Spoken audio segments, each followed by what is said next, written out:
Salut tout le monde, ça va? Aujourd'hui dans cette nouvelle vidéo, je vous présente mon review complet du BQ Aquaris M5.5. Ah BQ, je sais pas si beaucoup d'entre vous connaissaient cette marque avant que j'en parle, mais personnellement je la connaissais pas du tout avant que je me penche dessus, et pourtant la marque en a à revendre et notamment avec ce smartphone, l'Aquaris M5.5. Pour ce qui est du design, c'est très classique, on peut le dire, il est tout noir mais il existe aussi en blanc, il a une matière mate sur tout le tour et ça c'est vraiment très agréable lorsqu'on a le téléphone en main.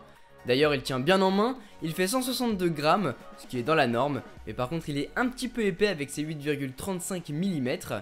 Niveau connectique, on se retrouve sur la face avant avec une caméra frontale, un haut-parleur, une LED de notification et un flash, et oui, et on va y revenir dans quelques instants. En dessous on a 3 boutons tactiles classiques pour ouvrir le multitâche, faire un retour arrière ou bien retourner sur la home, boutons qui peuvent être mis à l'intérieur de l'écran si on préfère. En dessous vous allez retrouver 2 speakers de chaque côté de la prise micro USB pour recharger le smartphone qui sont franchement bons, mais on en parlera en fin de vidéo. Sur le côté droit on va retrouver le bouton de verrouillage, les boutons de volume et un port pour la carte SD pour augmenter le stockage jusqu'à 64 Go. De l'autre on va avoir les ports pour mettre les cartes micro SIM, on peut en mettre 2. Au dos on va retrouver le capteur photo et le dual flash ainsi qu'un micro. Et finalement au dessus on va avoir le port jack 3,5 mm. Pour ce qui est de l'écran de l'Aquaris M5.5, on est donc sur du 5,5 pouces de diagonale comme l'indique son nom. On est sur un écran Full HD 1080p avec une résolution de 1920 par 1080 et avec une densité de pixels de 440 pixels par pouce. On est là sur un écran très beau avec de bonnes couleurs vives et chaudes, mais il manque un petit peu de luminosité lorsqu'on est en extérieur je trouve. Le BQ Aquaris M5.5 est équipé d'un Snapdragon 615 octa-core A53 cadencé à 1,5 GHz avec 3 Go de RAM. Il possède le Bluetooth 4.0, une puce NFC et finalement côté stockage, il est dispo en 16 et 32 Go, sachant que c'est possible d'étendre le stockage comme je vous le disais. Côté spec technique, on est sur un smartphone milieu de gamme qui a quand même de bonnes performances, il fera tourner les jeux gourmands sans problème, mais par contre il chauffe pas mal sur le dessus je trouve. Comme d'habitude, on fait un petit test Geekbench et celui-ci annonce un score de 646 en simple core et 2454 en multicore. Et Antutu quant à lui annonce un score de 29 580. En soi c'est loin d'être le meilleur smartphone du marché pour ses performances, mais j'ai été un petit peu déçu par rapport à son prix. Il est milieu de gamme certes, mais je pense qu'il aurait pu être un petit peu plus performant.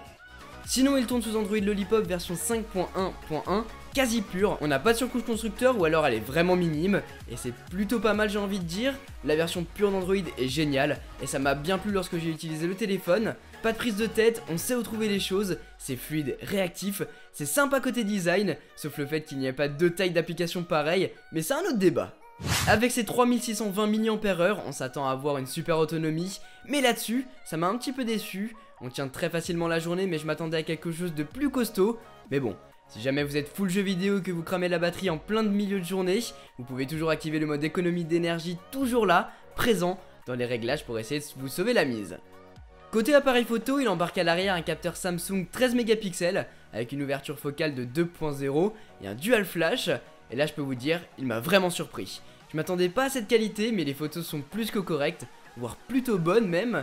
Côté vidéo par contre c'est du Full HD 1080p, mais c'est clairement moins bon que les photos. C'est trop contrasté. Petite prise de vue les amis avec la caméra arrière cette fois-ci. Dites-moi ce que vous pensez de la qualité, je ne vois absolument rien du tout, je verrai ça au montage. Mais bon, à première vue ça a l'air plutôt pas mal quand j'ai fait les petites prises de vue derrière. Mais il faut bien être éclairé apparemment.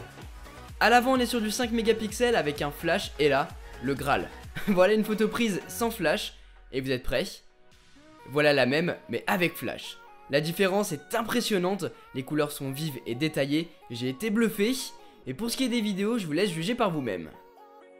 Alors pour ce qui est de la qualité de la caméra frontale les amis, voyez par vous-même, dites-moi ce que vous pensez de ça dans les commentaires. Alors avec le flash, quand on prend des photos c'est vraiment mieux que sans. Donc là, vu qu'il n'y a pas le flash d'activer, ça devrait être un petit peu moins bon. Mais franchement, à première vue, avec ce que je vois sur l'écran, ça a l'air plutôt pas mal. Maintenant, stabilisateur, je ne pense pas. Finalement, au niveau des fonctionnalités, on n'en a pas tant que ça. Mais l'une d'elles qui m'a le plus marqué, c'est l'incorporation de la technologie Dolby Atmos. On active ça dans les réglages rapides ou dans les réglages directement. Et c'est assez fou le changement de son quand il est activé ou désactivé. La vidéo que vous regardez ou la musique que vous écoutez a tout de suite plus de corps, j'ai beaucoup aimé. Et ensuite, via la puce NFC, vous allez aussi pouvoir activer le paiement sans contact directement dans les réglages de votre smartphone. Voilà les amis ce que je pouvais vous dire sur ce BQ Aquaris M5.5. Si vous intéresse, vous retrouverez tous les liens dont vous aurez besoin dans la description. Personnellement, j'ai vraiment bien aimé l'utiliser. Maintenant, je trouve que niveau design, performance et vidéo, ils ont encore un petit peu de travail à faire. Mais côté photo, système d'exploitation et batterie, aussi à la limite, ils sont plutôt bons. Maintenant, mettre 359 € pour ce milieu de gamme, je trouve ça un petit peu cher et je me tournerai plus vers un OnePlus 6 que je vous ai aussi présenté sur la chaîne. En tout cas, j'espère que cette vidéo vous a plu. Dites-moi ce que vous pensez de ce smartphone dans les commentaires. Sur ce, c'était Quentin, passez tous une très bonne journée. Tchou!